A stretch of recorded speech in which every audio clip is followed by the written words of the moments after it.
catchphrase, their opening phrase. Yeah. People go, "Welcome back," or whatever. We just go, "We're back. We're back." Feels so fake though. Oh. So we're back. Coming to you live. I'm just genuinely excited I know. every time we do this. And So- I'm like, "We're back." I feel like we're back though, because last time we were kind of back. We recorded an episode. It didn't go well, and it was like it didn't go well. It just was feeling off. Did you post it? I didn't. You did not post it. Yeah, because it was off. It was awkward. It was off. Just checking. Uh-huh. But now it's not awkward. We're back because I think the room is clean, and I definitely feel like I got the lighting down. Hey, wait. The last time we did a podcast, did we turn this into the schoolroom yet? We did, but it was like chaos. And now Yeah. it's like, I feel like I got the lighting right. The background's looking vibey. There's a lot of things happening now. I love it. Yeah, it is pretty vibey, isn't it? Yeah, and it's bright. I think the difference was I was going for like a color look. Not that you guys are Well, interested in this. we used to be moody, Moody, very moody. and now we're like studio Let's see how clean we can look clean. so you can see the grime. Hey, I sweat just showered. My hair's still wet, off. Ew. so we're Ew. looking clean. Looking clean, so We're fresh looking and so clean. That's right. Ain't nobody has That's me. enough. That's enough. It's clean in here, right? Yes. Oh, surprise! You have a little something in your teeth, Get it. right there. This side. I won't. It's broccoli. Help me. You can do it. Help me. It's on this tooth right I'm here. covering it. I'm It's a censoring little. it. It's a little piece of Just broccoli. get it, please. I'm not gonna do that. Show me. No, it's okay. Yeah, right there. Uh huh. Yep. No, between the teeth. Between. No. Right there. Between. Yeah, this would be there you so go. much You got easier. it. You got it. You got it. You did it. We're back. No.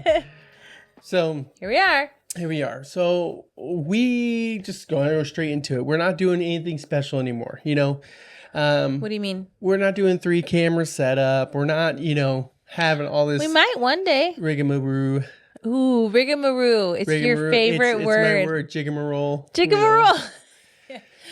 All that to say is we're not rickrolling anymore. Right.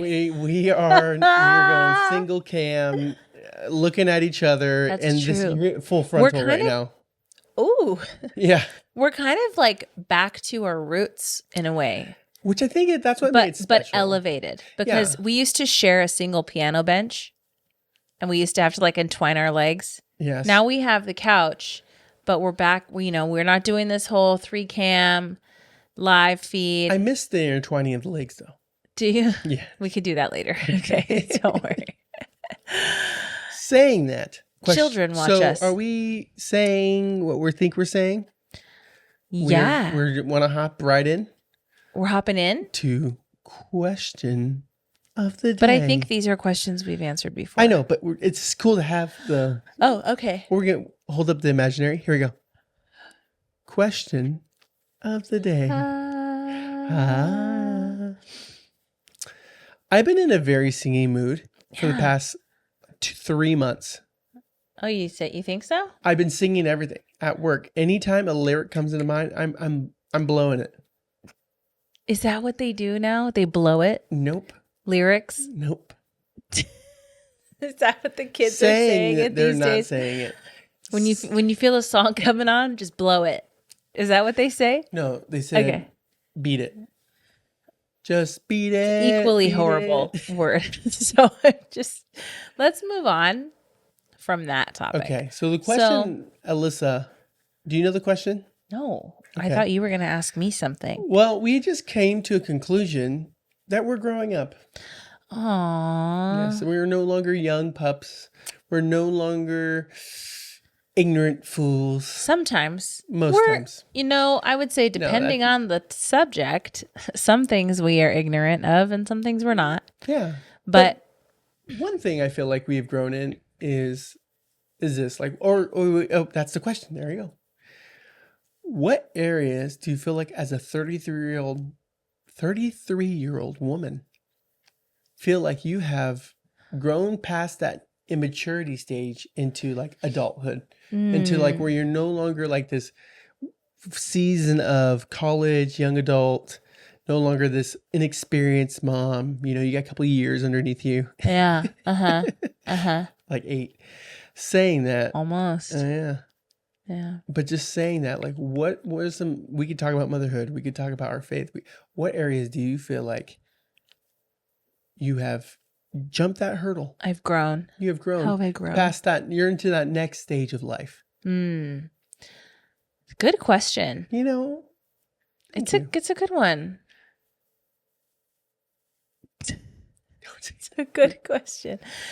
Well, we were kind of chatting about this earlier. I think that something that's cool in my life is that I feel like I have grown in I would say I've grown in my faith a lot. And I would say specifically just like since being very young, since being in high school or being in college. Are you okay? Yeah. Oh, just checking. Sorry. Since being in college. Oh, since being in high school or being in college, I used to be sort of like wishy-washy about certain things, or I would be really careful about what I say, or I would just like try to keep myself really PC and not want to offend anyone. And I feel like I'm at a point in my life now. I feel like it's been this way for a few years now. I wouldn't say it's this recent maturity. It has been this way for a while. But a way I've grown a lot since being very young is I just say what I believe. Mm-hmm. I say what I believe. Confidence in it. And I say it with confidence. And you know what you believe. You tell it. Just kidding. No, but like, isn't that what confidence is? Yeah, I think it's it's a self-assurance, and it's for me, it's the ability to say what I believe and to say what I think, to know that I have the evidence and the reasoning to back up what I'm saying, the life experience to back up what I'm saying, and not be intimidated by people who might disagree with me. I'm also really open to learning new things that I didn't know before, and I'm also really open to like being wrong.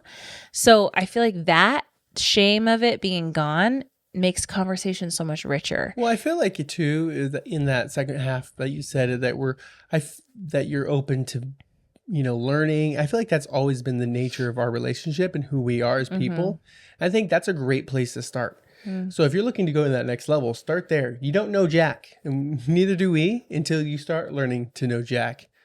I don't know who Jack is. He might know Jill. Yeah, but just introduce yourself to Jack, and that's the best way to get started. Absolutely. I feel like for me, like, so here's the example I gave earlier. It's like, if I'm having a hard conversation with someone or somebody shares something with me, and I'm like, ooh, like I need to express the truth to this person. And usually typically it's between a Christian friendship. So like we believe the same things, but there's there's a hard thing that needs to be said. Maybe a truth that needs to be told that might be uncomfortable. And my go-to is now to be like, oh, there's no question in my mind that I'm going to share this biblical truth. Whereas a younger version of me may have just been really afraid of offending someone, or would have felt intimidated if this person might disagree with me.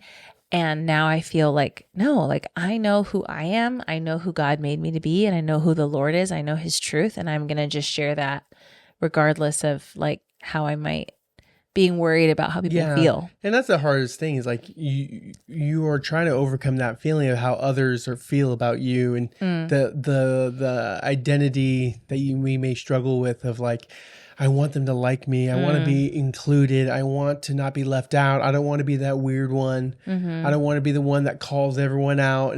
But the reality is that I feel that we're in a place in our life where we have our friends now. Mm-hmm. We have our squad where we are able to have hard conversations and move forward and grow and love. And I think that's what we're striving for. You're still trying to figure that out in college. You're still, who are these people I'm going to have lasting relationships with? And a big tail sign is, are you able to have hard conversations with people that you disagree with, just like in marriage, and able to still love each other and say, you know what, it is what it is. And, that may come up again, but you guys always, I think as adults, we all come around to it. We just come like, in a maturity way, where we're not going to let our beliefs come between our friendships, unless it's like core things, and there's going to be separations. Certain disagreements are things you need. Some things you really need to hash out, and some things are like, oh, that's toxic. I need to like cut that out of my life. Yeah. But I feel like more often it's just simple disagreements. And I love what you said, because I read that recently. It's hard conversations draw true friends closer together and push superficial friends apart. And I think there's so much depth to that, because Who's that quoted by? I don't remember. Instagram. I don't know. A book. Influencer. Yeah. It's like coffee mug. But it's true. And like I was talking about this with Bobby. Having a hard conversation with someone, I think people who bring up hard conversations are those kinds of good friends, where you're like someone who's willing to have a hard conversation that might not be comfortable, but because they genuinely want to understand, and because they want to see what's best for you happen. And I think that if you have a superficial friend, they're just going to be like, oh, do what you want. Right? Mm-hmm. And if you bring up that hard conversation, they're going to be like, why are you attacking me? Not believing the best in you. And even if like, I've had people call me out and say, well, why are you doing that? I'm like, hey, whoa. Like, again, we can just move. That's the coolest thing. Nothing. I hear you. Are you bringing up an example of when you were offended? In the microphone, it's rude. Nobody noticed until you said it. They heard it. So thanks a lot. These are very sensitive. Embarrassed me publicly on the internet. Were you bringing up an example of when you were confronted and you were offended? No. Cool. So anyway, but what do you think? Like, you just were kind of saying, like, have you had hard conversations that split friendships, or have you had hard conversations that brought you closer together? No, like I was thinking, I don't really have much to add there. Yeah, absolutely. Like I agree with everything you're saying. So it's like, yeah. Great. I'm trying to think of like, to that original question, it's like, what areas do oh shoot. Sorry. Do I feel confident in I'm growing in? Okay. So let me try to phrase a question for you. Yeah. How have you grown in any area from when you were younger to now as a man? What's a big area you've grown in?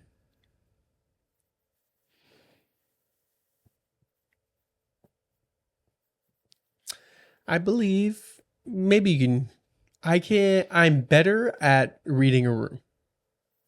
I'm not as, I used to be at level 10 energy sometimes, all the time.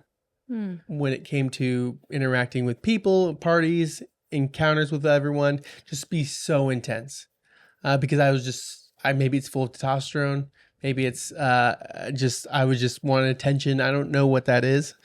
But then slowly over time, I've miled out or learned at least better cues of, this person is not a level 10 kind of person. They're a level more like a level 5. I need to lower myself to level 5 so I can love them better.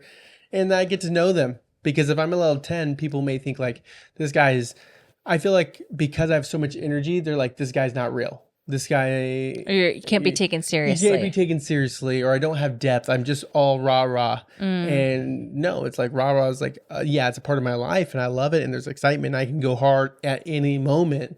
Whoa, okay, careful. No, but you could turn it on at any moment. It's not even turning on, but like, I love that. Like, it's a part of me. It's not like this whole new person I like... Yeah, it's not fake. It's not fake, but I do mean turn it on as in like at any moment you have within you the ability to get riled up and be excited. Yeah. Like I don't have that within me. I have to work up to that. I have to be like, okay, I know I have an event coming up where I have to lead and I have to be on the stage with a mic. Like I know I'm going to be leading this thing and I got to get myself amped up and get ready. And then I get up there and I let it loose. But I can't just go from 0 to 100 in the way that you can. You have that ability. You could just start screaming at a moment's notice and get everybody all like, yeah. That's the goal. I don't have that ability. Do you would you agree with that? I'm trying to think of something like that because I agree with it. I think reading a room, like Sure, but I think there's lots of other ways that you've grown. There's lots of ways you still need to grow. Absolutely. But there's lots of what do you ways think that is that you've grown. area that I've grown You in? want to, I mean, and I want to be honest, Are we but I real? don't want to embarrass you. But I think an example I love is like your love of reading. Like, That is true. and that's a big one. My favorite book for the longest time was The Hatchet, which which is an incredible book, by the way. some people mocked you for that, and that's okay. Yeah. Like, everyone's different. Yeah. But it's just that I remember you not being a literate texter when we started dating. Well, I'm still not, but I get what But you're it's saying. a lot better. I'm a lot better. Because you could just talk to text, and that helps a little bit. You slur your words a little, so it can be hard still. But like it was before it was like incomprehensible. Yeah, No no, offense. I look. If you go back on my Facebook post, you can see that it's incomprehensible. That's the word. And then I over time now, you are an avid emailer. Any parents watching who have kids in our ministry, I'm sorry. This man loves emails. Yeah, I have to. He's an emailer. You write paragraphs. You are an emailer. You are Well, now they have spell check, which is incredible. It's incredible. You are writing out text messages fully, comprehensively. I've seen you write paragraphs in text messages. And most of all, you read. You like to read and you like to learn. And that's the biggest thing is you like to learn new information. You've always liked to learn new information, but when it was like verbal, just being taught to you, just being told to you, which it kind of, you're doing Audible and stuff, but it's like, it's different. Mm-hmm. You are seeking in your free time to consume new information. Entertainment for me now is these books and different things. Yeah. Sometimes it's like a really good fiction book, but a lot of times it's books about ministry, theology, the church, like all these really cool things where I'm like, you are actively seeking to learn more. Makes me a little more attractive, huh? But I think that wasn't a little bit, but I think that wasn't that wasn't a priority for you when I met you. No. Well, you were learning things. That's the thing. Schooling was never a priority in the way that like I love to learn, but I didn't like to put in the work because I was a lazy person. And that changed when I started taking my life serious of like, which is crazy. It took me that long, but it did. And when I started saying, hey, leaders are readers. I know that's super corny. I've never heard that one. Leaders are readers. That's a good one. It's a good one. I like it. We should start using that in the youth group. Yeah. Saying that, that I would say that's true. That's a huge area where I grew. And I think it's to some people that might seem like, excuse me, that might seem like a baby step of just being a reader. Like I've been a reader since I could read. I just have never not had a book going. I'm always reading. Even if it's rereading books I've already read 100 times, I'm always reading.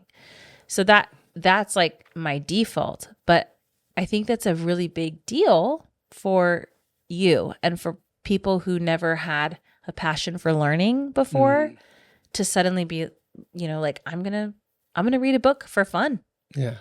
Well, that you see, like I always love people when they're starting to quote people in the books they read and different things. It just portrays that they are seeking knowledge and they're able to pass it on. And I was like, that's the type of person I want to be. Where it's not just my own thoughts. Like who am I? I'm just Jeremiah. Like, nothing to me. I don't have all that years and years, but that shouldn't stop me from learning from incredibly wise people. And that by their hard work and by their like wisdom, I can be incredibly wise as well. Yeah. And so I just want to encourage anyone, if you're not a reader, to get in it, because get in it. Yeah. I have a long ways to go. Yeah. But still, it's one page at a time, one chapter at a time, one paragraph, one sentence. One word. Listen, I think that's great. And I know what you mean. I have talked to people. I remember being younger, maybe 10 years ago, and talking to people who would say, oh, I read a book by this person. You know, have you heard of it? I read a book and this is what they said. I read this in a book. And I knew people who were just constantly quoting books that they've read. And I remember thinking like, I haven't read anything to further my education since I graduated college. Like I have not tried to learn anything new in a really long time. And then I started getting really into, it went from just sleep training to I was even before the parenting stuff. It went from just I started reading just theology stuff about God, stuff for the church, which I did a lot in college. But then once I became a parent, oh my gosh, all bets were off. I wanted to read all the parenting books, all the sleep training books, all the things about simplification, all the things about just the best, whatever, you know, all the Christian parenting books.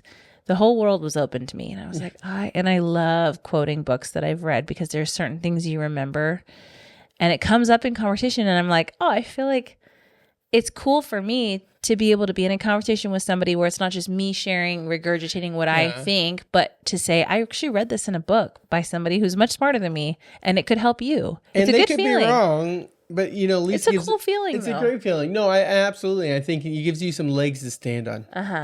That you're at least putting in the effort to do the research. And I think that tells a lot about the kind of people you are, person you are. Yeah. Because when you just say things, I used to be terrible at that, where my own opinions were not like, people would ask me, like, they would laugh about a movie or they see a movie, I'm like, oh yeah. I'm like, what'd you see about it? When did you see it? I'm like, oh, I didn't see it. Like I would just like, or, oh yeah, that's terrible. Because I never even saw it. I never did the work to read it or like have an opinion about it, but never like actually watched it or see it. But somebody else said it was someone terrible. else said it and I said it and they're like, what do you mean? And I got called out a couple times. You need to have like do your own, like before you speak, you need to have your own opinion. You got to have your own research. Like don't just agree. You're pretty good about that now. Well, because it was very jarring. Embarrassing. Very embarrassing me. He called in front of an entire group. I'm just like, Jeremiah, like, what do you mean? I'm like, yeah. You know? Yeah. Idiot. No. Yeah, that was how old were you? High school. Like it was old. Like where I think everybody in high school just kind of regurgitates what they hear other people saying. I know. And, well, you want to tell an embarrassing story? I don't know. Okay, I'm scared. We'll land on this embarrassing story. Oh no. So I was 13, 14 years old, and I listened to K-Rock or K-Wave or whatever. A radio station? Radio station. And I just repeat things that at that time I thought were funny, were jokes, and that people were laughing at. I was hanging out with all my dad's Primerica buddies. We went to a conference. We're all there. And I'm telling like blue collar comedy jokes and stuff like that. And I decided out of all things to share this one joke very inappropriate joke. Like just because it was on the radio. And it was very like rated PG or 18, I think. And they looked at me and like all these grown men look at me and they're like why are you telling that joke? You know, like what? And it was the most embarrassing. I still think about that, sitting around that table and saying it, and they're like, didn't laugh at all. They're like, because it was inappropriate. It was not. Yeah. It was very inappropriate, and I just felt like. And how old were you? Like 14, 13. Yeah, it's like shouldn't be saying things. Shouldn't like be that. saying things like that, and it was just, and it was a dirty joke, and it was like, oh my gosh, never repeat anything anyone says again. Yeah. Unless you understand what you're saying. And that's where it comes back to what you got good at. You got good at reading the room. That's the other thing you learned. Dang, thanks for sharing that story. Yeah. I'm sorry that happened to you, but you learned a good lesson. It was no need. But you learned a good lesson, and it's through our failures that we learn.